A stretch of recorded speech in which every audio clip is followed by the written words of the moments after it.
innovation in terms of sanitation. You know, when we talk about sanitation, it's just like a value chain. We talk about from the collection, the transportation, the emptying. And for the private sectors, they've invested much in this area because just like what Conway was saying, private sectors has to do well, but government has to take a lead. Government taking a lead in terms of providing this legal framework for these private sectors to have the mind that, yeah, if we're investing in this thing, our money is not going to be lost. So at the same time, that some innovations like mobile toilets, I don't know if you've come across one. So we also have this easy use toilets. So we are now transforming in most in the rural areas. So we are now transforming from the well-known ceramic toilet to this easy use toilet where you can just use 1 cup of water to do the flushing. And these are innovation coming up. And also maybe during and even till now, we've also had the case of this hand washing. You know, when COVID-19 came in, we come up with this hand washing initiative, and it has been sustained to date, where you have in public places, you have this hand washing installed in these public places, and up to date they are still being maintained by these private sectors. I think these are innovative initiatives that the private sectors has put in place to help sanitation in Enugu State. All right. Back to you, Fabian. How can the private sector, when we now talk about private, we're talking about businesses, we're talking about private entities, how can they be mobilized to bridge the funding gap? Because at the end of the day, it's about money. Who is going to pay for it? To make this sanitation infrastructure possible, what financial models or instruments are effective? If someone who is listening, let's say, is a millionaire and wants to get involved, get their businesses involved, how can this happen? Let's get your views. Okay. What we are, for instance, for my local government, when I have trained for this toilet issue, so we map up like communities, some of communities in my village, so that we work through local government WASH coordinators. They mobilize people in the rural area and train them how to install the toilet. So after the training, some of them have coped up. If you come to our local government, almost many communities in our local government is ODF now through the training. And some of those communities in my village, almost three communities have beneficiary have water borehole, which have government and water aid built for them in my local government. And this thing attract other communities to put effort how to deliver their communities to achieve ODF. Okay.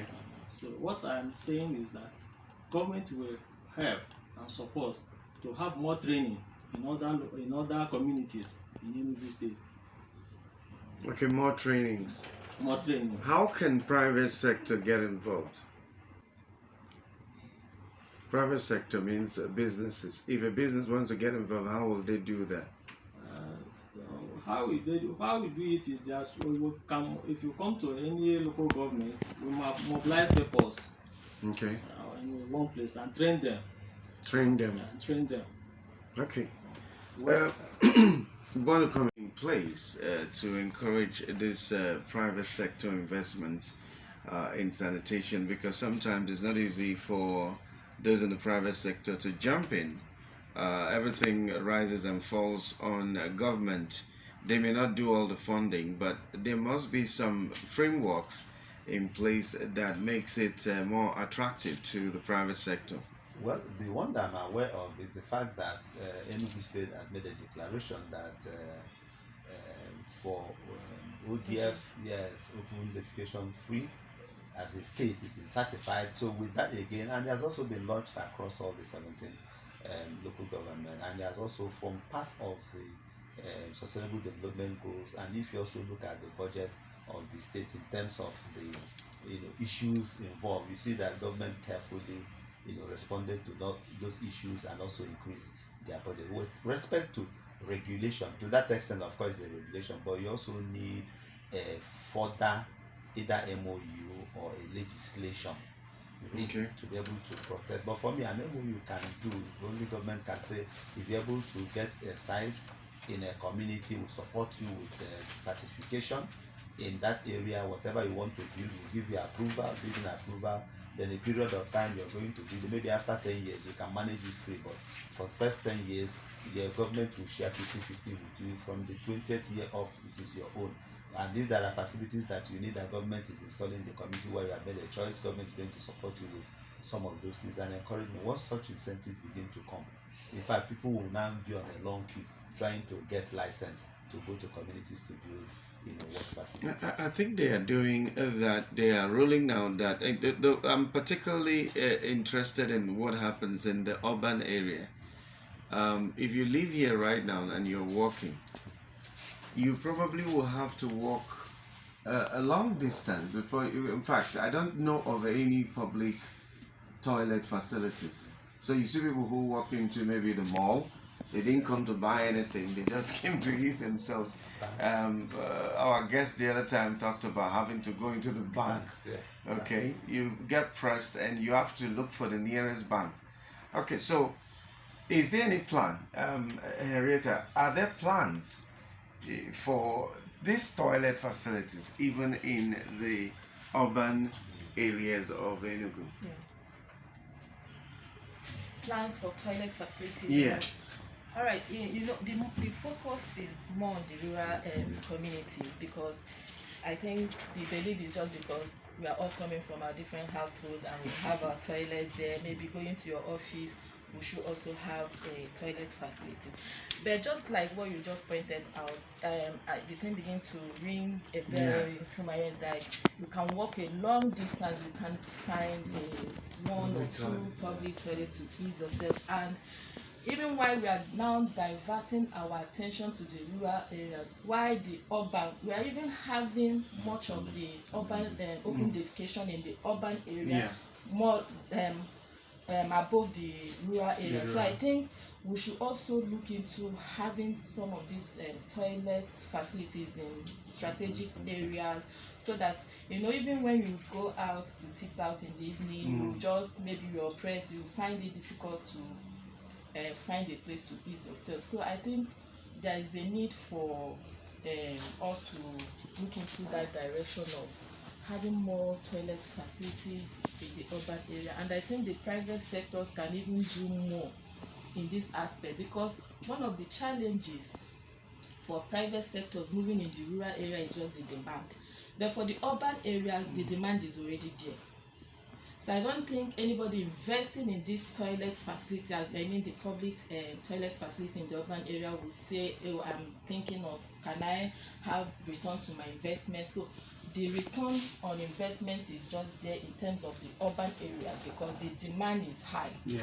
The demand is high in terms of, so private sectors can move into putting up toilet facilities at these strategic places. Okay. Community, and we've already sensitized 127 communities in terms of water and public toilets. So I think that's just for this year alone. So by next year, the budget also has to increase to cover other communities. So I think within 2 years we are going to meet up with this open defecation. In 2 years? The wisdom of how the private sector can actually help to bridge the funding gap. I think that the government develops a policy with respect to the funding and creating licenses. Private sectors can come in with government license, because the license will contain conditions and protections and what profit they need to take at the end of the day. You can see that private sector will begin to look for communities that have population where you will have diseases or outbreak of disease, often outbreak of diseases where you have less water and all that, they will do research and move into those communities and build, wash facilities, whether it's toilet management and other, because like you said, it's a value chain. And I see a future that will blossom where people build, for instance, a public toilet, and over time during dry season, when even the soil is very dry, they harvest what is there for fertilizer. Okay. They take it out, and at the end of the day, you see that this company is producing 10, 20 tons of fertilizer, and from February again, they start selling it to farmers and all that. It's a big business. I think that's the future that will happen. For that to happen again, they just need government privatization, then government protection, then ensuring that people patronize them, and again, incentive in terms of taxation and all that. And if government needs to, cite any kind of facility like borehole, street lighting and all that, they also come around where they have those investments as an encouragement. If that happens, then I'm sure it's going to catch. Okay, let me